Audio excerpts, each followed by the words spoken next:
You see the title and you think you know the story. You think this is another tale of a daughter who was asked for help and who eventually gave in. But this is not a story about giving in. This is the story of how my parents, who had successfully treated me as their personal bank account for over a decade, decided to put a final, massive demand on the table. A demand that would have crippled my future. They demanded I pay their mortgage. They didn't know I was already done financing their lives. They didn't know the house I was truly interested in was the one directly next door to theirs. And they certainly didn't know I had already closed on it. My name is Sarah.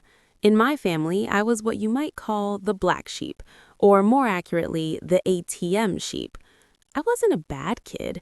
I was just the quiet, sensible one who, by some miracle, managed to claw her way to success while my older brother, Mark, slid comfortably into the role of the golden child. Mark could do no wrong. He dropped out of college. It was the system's fault. He needed a luxury car.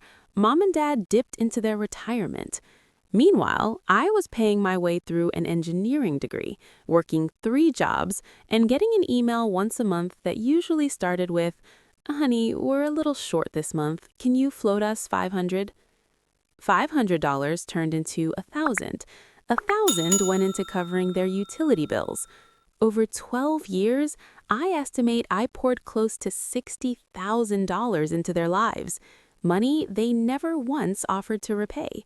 They didn't see it as a loan. They saw it as an obligation. My success wasn't a source of pride for them. It was a resource to be extracted. Mark was the primary drain. He lived at home, rent-free, treating our parents' house like a high-end bed and breakfast.